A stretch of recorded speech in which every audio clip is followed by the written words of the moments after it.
Hello అందరికీ, నేను Durga. Welcome back to my channel.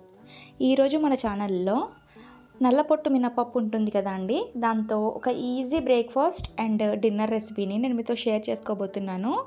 అదే మన ఉరద్ దాల్ కిచిడి. ఈ కిచిడిని మేము నార్త్ ఇండియన్ స్టైల్లో ఎప్పుడు సంక్రాంతి పండుగ రోజున మేము ఈ రెసిపీని 100% చేయాలండి. అప్పుడే మాకు పండగ అన్నది చేసుకున్నట్టు.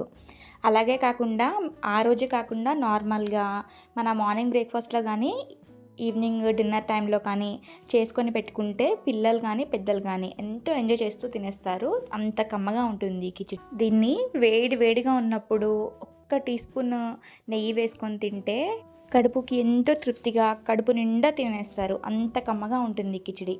మరి లేట్ ఎందుకు, ఈ కిచిడిని ఎలా ప్రిపేర్ చేయాలో చూద్దాం రండి. ఈ ఉరద్ దాల్ కిచిడి ప్రిపేర్ చేయడానికి నేను కుక్కర్ని తీసుకుంటున్నాను. కుక్కర్లోకి అరకప్పు వరకు మన నల్ల పొట్టు మినపప్పు ఉంటుంది కదా అండి, ఆ పొట్టు మినపప్పుని కొంచెం దాంట్లో రాళ్ళు కానీ ఏదైనా పుల్లలు కానీ ఏదైనా చెత్త కానీ ఉంటే అంతా క్లీన్ చేసేసుకొని తీసుకోండి. నేను ఇక్కడ ఒక నలుగురికి సరిపడా క్వాంటిటీ చేయబోతున్నాను. సో ఆ క్వాంటిటీతో నేను మీకు చూపిస్తున్నాను. మీరు ఇంకా కావాలంటే మీరు పెంచుకోవచ్చు. ఇలా అరకప్పు పప్పును తీసుకున్నాక అరకప్పు పప్పులోకి ఏ కప్పుతో అయితే మనం పప్పు తీసుకున్నామో అదే కప్పుతో మీ దగ్గర రేషన్ బియ్యం అవైలబుల్గా ఉంటే రేషన్ బియ్యాన్ని తీసుకోండి, లేదా నార్మల్ రైస్తో కూడా చేయవచ్చు.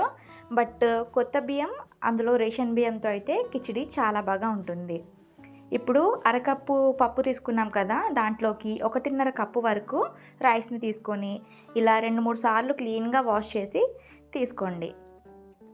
నెక్స్ట్ మనం ఇలా క్లీన్గా వాష్ చేసుకున్నాక ఇందాక మనం మెజర్ చేసుకున్నాం కదా పప్పు రైస్, అదే కప్పుతోటి మనం తీసుకున్న దాల్ అండ్ 1.5 రైస్ అంటే టోటల్గా 2 కప్పుల క్వాంటిటీకి నేను ఇక్కడ 5 కప్పుల వరకు వాటర్ని యాడ్ చేస్తున్నాను. తర్వాత మళ్ళీ యాడ్ చేయాలి.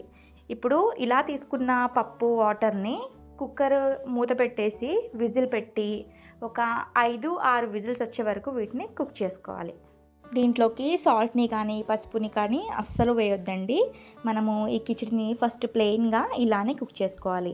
ఇప్పుడు దీన్ని మూత పెట్టేసి ఒక 5-6 విజిల్స్ వచ్చే వరకు కుక్ చేసుకుంటున్నాను. 5-6 విజిల్స్ తర్వాత చూడండి, ఈ విధంగా పప్పు రైస్ అంతా చక్కగా ఉడికిపోయింది. ఈ విధంగా ఉడికిన దాన్ని ఒకసారి అంతా గరిటెతో ఇలా కలుపుకొని ఇప్పుడు దీన్ని మనము టెక్స్చర్ని అడ్జస్ట్ చేసుకోవాలి. వాటర్ని ఒకటేసారి పోసుకోకుండా ఇలా కొంచెం కొంచెంగా వాటర్ని పోస్తూ ఈ కిచిడిని మిక్స్ చేస్తూ మనం కన్సిస్టెన్సీని అడ్జస్ట్ చేసుకోవాలి. నెక్స్ట్ ఇందులోకి టేస్ట్కి సరిపడా ఉప్పుని కూడా వేసుకోవాలి. ఇలా ఉప్పు వేసుకున్నాక స్టవ్ ఆన్ చేసి కొంచెము ఈ కిచిడి అనేది లైట్గా కొంచెం మరుగుతున్నప్పుడు స్టవ్ ఆఫ్ చేయాలి. కిచిడి టెక్స్చర్ అనేది ఈ విధంగా ఉంటే పర్ఫెక్ట్గా తిన్నప్పుడు కమ్మగా నోట్లో ముద్ద పెట్టగానే జారుకుంటుంది గొంతులోకి. ఈ కన్సిస్టెన్సీ వచ్చే వరకు మీరు వాటర్ని యాడ్ చేసుకుంటే సరిపోతుంది. ఇప్పుడు ఇలా ఒక్క 1 మినిట్ పాటు నేను మరిగించుకుంటున్నానండి. ఇలా 1 మినిట్ పాటు ఇలా కొంచెం బుడగలు వచ్చేలాగా కుక్ చేసుకొని దీన్ని దింపి పక్కన పెట్టేయండి. నెక్స్ట్ దీంట్లోకి పోపును ప్రిపేర్ చేయడం కోసం ఒక కడాయి తీసుకుంటున్నాను. కడాయిలోకి 2 టేబుల్ స్పూన్స్ వరకు ఆయిల్ని వేస్తున్నాను. ఆయిల్ కొంచెం హీట్ అయ్యాక ఇందులోకి 1 టీ స్పూన్ వరకు పోపు దినుసులను కూడా తీసుకుంటున్నాను. అలాగే నెక్స్ట్ ఇందులోకి 7-8 వెల్లుల్లి రెబ్బలను కూడా తీసుకుంటున్నానండి. నెక్స్ట్ ఒక 3 ఎండుమిరపకాయలను కూడా ఇలా తుంచి తీసుకొని ఇందులోకే మీకు ఇష్టం ఉంటే కొంచెం ఇంగువ పొడిని కూడా చల్లుకొని నెక్స్ట్ లాస్ట్గా కరివేపాకు ఆకులను కూడా వేసుకొని వెంటనే స్టవ్ ఆఫ్ చేసేయండి. స్టవ్ ఆఫ్ చేసి అంతా ఒకసారి కలిపేసుకున్నాక ఇందాక మనం ప్రిపేర్ చేసుకున్న కిచిడి ఉంది కదా, ఆ కిచిడిలోకి ఈ మనం ప్రిపేర్ చేసుకున్న పోపు మొత్తాన్ని ట్రాన్స్ఫర్ చేసేయండి. మనం చేసుకున్న పోపు అండ్ కిచిడి 2 కలిసే విధంగా ఒకసారి కలిపేసుకొని వేడిగా సర్వ్ చేసుకొని ఇందులోకి ఒక 1/2 టీ స్పూన్ వరకు నెయ్యిని వేసుకొని వేడిగా తింటే ఎంతో పర్ఫెక్ట్గా కమ్మగా ఉండే ఉరద్ దాల్ కిచిడి అనేది మనకి ప్రిపేర్ అయిపోయినట్టే. ఇది నార్మల్గా మేము సంక్రాంతి పండగకి ఇది మాకు మెయిన్ అండి, ఇది పక్కా చేయాలి.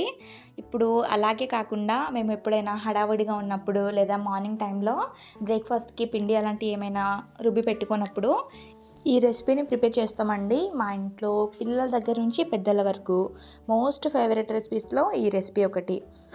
వేడిగా చేసి 1 టీ స్పూన్ నెయ్యి వేసిస్తే కమ్మగా కడుపు నిండా తృప్తిగా తినేస్తారు. అంత బాగుంటుంది ఈ కిచిడి అనేది. వీడియో చూసాక మీకు కూడా నచ్చినట్టయితే ఒకసారి మీరు కూడా ఇంట్లో ట్రై చేసి మీకు ఎలా కుదిరిందో నాకు కామెంట్ సెక్షన్లో చెప్పడం అస్సలు మర్చిపోవద్దండి. అలాగే వీడియో కనుక నచ్చినట్టయితే లైక్ చేయండి, షేర్ చేయండి. ఇలాంటి మరిన్ని వీడియోస్ కోసం మన ఛానల్ని సబ్స్క్రైబ్ చేసుకోండి. Thanks for watching.